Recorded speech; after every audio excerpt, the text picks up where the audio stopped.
مزمور يا تفكر سمعي في دلات تبتب وفيري كبرعي كلمات تنبعي كتفكرني لحريري مزمور يا تفكر سمعي بروريك سحل جديري سلام تخطاتلتني channel كمي كان يخم كمي تخونو سناي كتكونو ناي وزرب النيوتيو هلو من ريارستي نوتوب نعشت من سيازلو كامتن العلا قداسي تكون تغليا زارست زيا مبزحت قزيا بحبرة سبنا عويلنا زين زاربلو عويلنا سلا زين زاربلو كنت كنتات ايقات من مالتا يكونن because of that بسنك زي خمزيلكا نوتوب نعشتو بوانو زي من قارو من زي محبارو من دما عددنا يستفلاليو صقامات كخونو خمزخولو كقبر زخل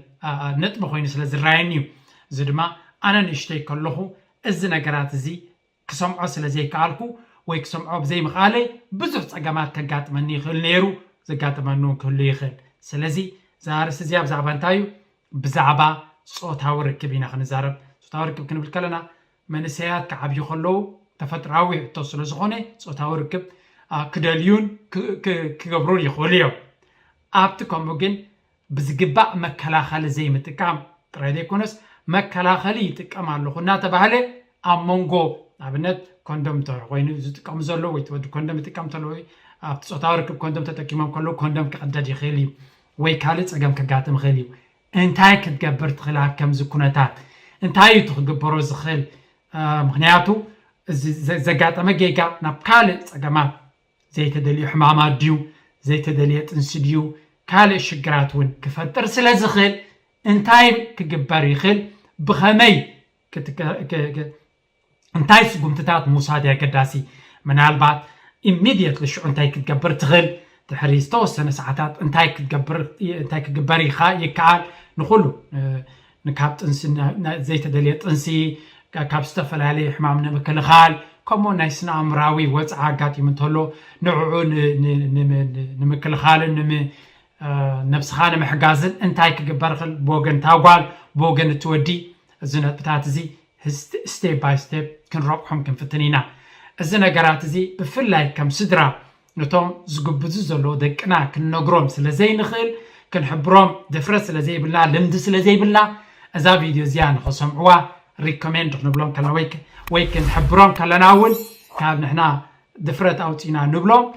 indirect لنزنا قرزن خفلتوا كحقزو يخوليو سلازي it's important عغما دام تخون زلا قوالكا ويقوالكم زدل حبريتا كهلوا كن حقزان كان تبابعان زلنا مغنيات سلازي نقر كايا وي كيف لتوتو سلازي حبيت هند بتقاتيموا عابت اقم كخون سلازي غيل كومون نتودي ولا كوا أبتي عغما دام قرب خلو بزعبازي كتزاربهم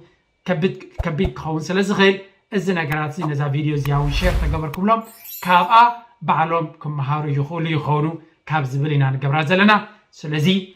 مجمريا نسخاتكم منفلتوا بخمي كتزاربهم تخولوا بعالهم انتو قبركم مزبلة سلازي خوني تو منسيات أزيح طغمكم يا تو ولد بعلنا نفلتو نتو مناشو دما انت حليفنا لهم وشير تقينا لهم كتغمم تخليها نابلكو نابتملو تعستو كسقروكمية سناي مكتتال متببعناتكم دماك اندلينا let's go يغني لي جورج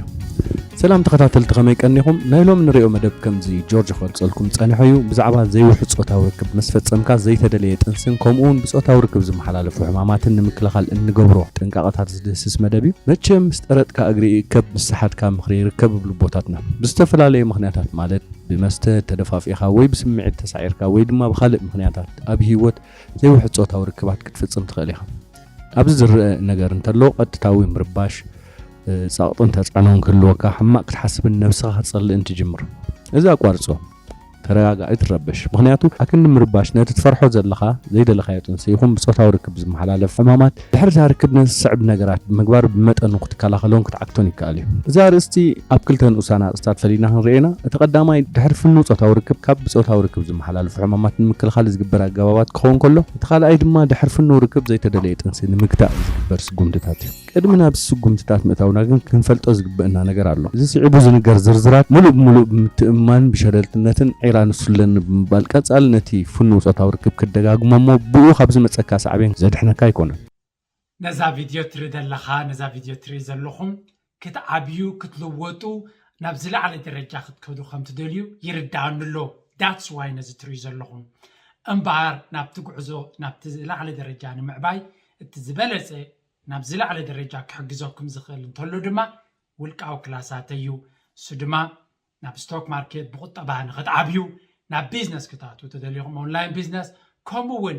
ኣብዚ እዋን ዘድልየኩም ክእለታት ናይ ኮምፒውተር ናይ ቋንቋ ከምኡውን ናይ ኤዲቲንግ ክትመሃሩ ተደልዩኹም ብዙሕ ኮርሳት ኣለና ኣብዚ እዋን እዚ ድማ ዲስካውንት ጌርና ስለ ዘለና ንኽትጥቀምሉ ብትሕትና ይዕድመኩም ስለዚ ኩሉ ግዜ መጠን ዝተምሃርካዮ መጠኑ ዕብየት ትገብር ሎሚ ስጉምቲ ተወሲድካ ኢኻ ድማ ናብቲ ዝለዓለ ትበፅሕ ስለዚ ይጠቕመና እንትልኩም ስጉምቲ ክትወስዱ ይዕድመኩም thank you so much እዚ ስዒቡ ዝንገር ዝርዝራት ሙሉእ ብምትእማን ብሸለልትነትን ዒራ ንሱለን ብምባል ቀጻሊ ነቲ ፍኑ ፆታዊ ርክብ ክደጋግሞ እሞ ብኡ ካብ ዝመፀካ ሳዕቤን ዘድሕነካ ኣይኮነን እንታይ ዳ ንሃንደበታዊ ጌጋ ከም ግዜያዊ ቀዳማይ ረድኤት ኢኻ ትጥቀመሉ እምበር ቀዋሚ ከም ዘይኮነ ክሕብር ይደሊ ኣብ ግዜ ርክብ ኮንዶም ዝወፅእ ወይ ድማ ምስ ዝቕደደካ መጀመርያ ትገብሮ ነገር እንተሎ ኣብታ ከም ዝተቐደደትላ ዝፈለጥካላ ግዜ ዝኾነ ዓይነት ምንቅስቓስ ኣቋርፅ ከቢድ ምዃኑ ርዱ እዩ ኣብቲ ሞት ክትሓስቦ ዘለካ ነገር ነቲ መከላኸሊ ማለት ነቲ ኮንዶም ዘግበረካ ምክንያት ማለት ኮንዶም ጥቀመሉ ዘለካ ጉዳይ ኣሎ እታ ምሳኻ ፆታዊ ርክብ ትፍፅም ዘላ ዋል ሰይቲ ምናልባት ዘይትፈልጣ እሞ ኣብ መዘናግዒ ቦታ ብዝኾነ ምክንያት ዝተረኸብኩም ክትከውን ትኽእል ወይ ድማ ኣፍቃሪካ ኮይና ኣብቲ ሽዑ እዋን ግን ካብ መከላኸሊ ኸኒና ይኹን መርፍእ ናፃ ዝኾነት ኮይና ኣብቲ ሽዑ እዋን ንውላድ ዘይተዳለኹም ክትከውን ትኽእሉ ዋቴቨር እቲ ምክንያታት ብዙሕ እዩ ስለዚ ኮንዶም ከም ተቐደደ ካብታ ዝፈለጥካላ ወይ ዝተሰማዓትካ እዋን ነዚ ብምዝካር ዝኾነ ዓይነት ምንቅስቓስ ካብ ምግባር ተቆጠብ ብድሕሪ ዘይቀስ ኢልካ ንብልዕትኻ ካብ ናይታ ካልአይትኻ ብልዕቲ ብምውፃእ ክልቲኹም ናብ ባዝሩም ብምኻድ ሻወር ውሰዱ እዚ ዋላ እውን እቲ ርክብ ከይተኸልፈ ይወዳእ ማለት እዩ ኣብ ባዝሩም ብምእታው ንትርፍራፍ ፈሳሲ ዘርኢ ናይ ክልቲኹም ካብ ብልዕትኹም ኣፅሪዎ ማለት እዚ ማለት ግን ከምቲ ብልምዲ ዝገብርዎ ዶቼ ማለት ካብ ርሕሚ ብማይን ውሽጢ ብምእታው ክትለቕለቕ ምፍታን ዘይኮነ በቃ ብተራ ምሕፃብ ነቲ ትርፍራፍ ዘርኢ ካብ ርሕምን መትሎን ምእላይ ብድሕሪ እዚ ንፆታዊ ክፋል ኣካላትኩም ብንጹህ ጨርቂ ምፅራይ እዚ ንዘርእዎ ተባዕታይ ማይ ናብ ውሽጢ ርሕሚ ብምግጫብ ንምእላይ ብልምዲ ዝግበር ተግባር ንረኽሲ ማህፀን ዘቃልዕን ጸላዕላዕ ዘብል ስምዒት ፈጢሩ ድማ ነድሪ ስለ ዘኸትልን ዘይምጥቃሚ ይምረፅ ብድሕሪ ምንቃፅን ምሕፃብን ፆታዊ ክፋል ኣካላት ቁርብ ተረጋጊዕካ ከመይ ከም ዝስማዓካ ዘሎን ነፍስኻ ሕተት መቻውን መጀመርያ ድሕሪ ብዘይ መከላኸሊ ትገብሮ ርክብ ናይ ሕርቃን ጣዕሳን ፍርሕን ጓህን ክስማዓካ ንቡር እዩ እዚ ተራ ስምዒት እዩ ኣይተቕልበሉ ጥራይ ተረጋጊዕካ ናብ ፕላንካ ኣተኩር ብዝግባእ ብምርግጋእ ፅቡቅ ከም ዝስማዓካ ብምግባር እድእ በል ድሕዚ ኢመርጀንሲ ኮንትራሰፕቲቭ ዘድልየካ እንተኮይኑ ኣብ ከባቢኻ ዝርከብ ፋርማሲ ብምኻድ እታ ጓል ሌቮነል ወይ ድማ ሞርኒንግ ኣፍተር ፒል ዝበሃላ ውሽጢ 72 ሰዓታት ዝውሰድ መድሃኒት መከላኸሊ ጥንሲ ከም ትወስድ ግበር ወይ ንስተውሰዲ እዞም ሌቮነል ወይ ድማ ሞርኒንግ ኣፍተር ፒል ዝበሃሉ ኣብ ውሽጢ 72 ሰዓታት ዝውሰዱ መከላኸሊ ጥንሲ ናብ ማህፀን እንቋቑሖ ብምኻድ ነቲ መስርሕ ፍርያምነት ከም ዘቋርፅ ይገብሮ ነዚ ዛሕሪ ምግባርኩም ንኤችኣይቪን ካልኦት ብፍኑው ፆታዊ ርክብን ዝመሓላለፉ ሕማማት ትጠራጠሩ እንትኾንኩም ድማ ሽዑን ናብ ሕክምና ብምኻድ ናብ ዶክተር ብምቕራብ ኩነታትኩም ኣረዲኹም ቆፅራ ሓዙ ካልኣይን ኣገዳስን ድሕሪ ፍኑው ርክብ ክግበር ዘለዎ ነገር ድማ PEP ማለት ፖስት ኤክስፖዠር ፕሮፋይላሲ ዝበሃል ድሕሪ ርክብ ኣብ ውሽጢ 72 ሰዓታት ዝውሰድ ንክሰት ኤችኣይቪን ካልኦት ብፍኑው ፆታዊ ርክብ ዝመሓላለፉ ሕማማትን ኣዝዩ ቅንስ ዝኽእል መድሃኒት ምውሳድ ይምከር ቅድሚ ናብ ካልእ ምስጋሪ እዞም PEP ዝተባሃሉ ኸኒናታት ታዮም ንእሽተይ ክጠቃቅሶም PEP ዝበሃሉ ኸኒናታት ናይ ብራንድ ኣስማቶም ትሬቫዳን ደስኮቪን ይበሃሉ እዞም ዓይነት ኸኒናታት እቲ HIV ቅድሚ ምኽሳቱ ዝውሰዱ መከላኸሊ መድሃኒታት ኮይኖም ሓንሳብ ጥራይ ተወሲዶም ዘቋርፁ ኣይኮኑን ማለት ዋን ታይም ሜዲኬሽን ኣይኮኑን ማእከላት ምክልኻልን ምቁፅፃርን ሕማማት CDC ድሕሪ ፍኑውን ንኤችኣይቪ ቁሉዕን ዝኾነ ርክብ እዞም ዝስዕቡ ኸኒናታት ክውሰዱ ይምዕዱ ቴኔፎቪክ ዲሶፕሮሲል ንመዓልቲ ሓንቲ ግዜ ትሪሲቲቢን ንመዓልቲ ሓንቲ ግዜ ዝውሰድ ሳልሳይ ድማ ላርተር ግራቪል እዚ እውን ንመዓልቲ ሓንቲ ግዜ ዝውሰድ ማለት እዩ እዞም ሰለስተ ዓይነት ከኒናታት ኣብ ሃገርናን ኣብተን ኣብ ምዕባል ዝርከባ ሃገራትን እኳ ልሙዳትን ኣብ ኩሉ ዝርከቡ እንተዘይኮኑ ኣብተን ምዕቡላት ሃገራት ልሙዳት ናይ ቅድመ ምክልኻል መድሃኒት እዮም እንተኾነ ቅድሚ ሃንድራ ኢልካ ምውሳድካ ካብኣቶም እንታይ ዓይነት መድሃኒት የድልየካ ምስ ሓኪምካ ምምኻርን ተወሳኺ ምርመራን ምግባር ከድልየካ እዩ ምክንያቱ ኣብ ዝርዝሩ ኽኣተና እዞም ከኒናታት መን ከመይ ዝበለ ሰብ ከይወስዶም ዝብል ነናቶም ኢንስትራክሽንስ ስለ ዘለዎም እዩ ዓበ ብስራት ንተኸታተልቲ ናይዚ ቻነል መቸም ኣብቲ ግላዊ ትሕዝቶታት ወይ ከዓ ኮርሳት ናተይ ብዙሓት ተማሂርኩም ክትመሃሩ ትደልዩን ከም ዘለኹ ይፈልጥ እየ እምበኣር ብምኽንያት ምጅማር ናይዚ ዓመት ብዙሕ ኮርሳት ናትና ንሓፂር እዋን ዲስካውንት ጌርናሉ ኣለና ከድኩም ነቲ ኮርሳት ካብ ዌብሳይት ወሲድኩም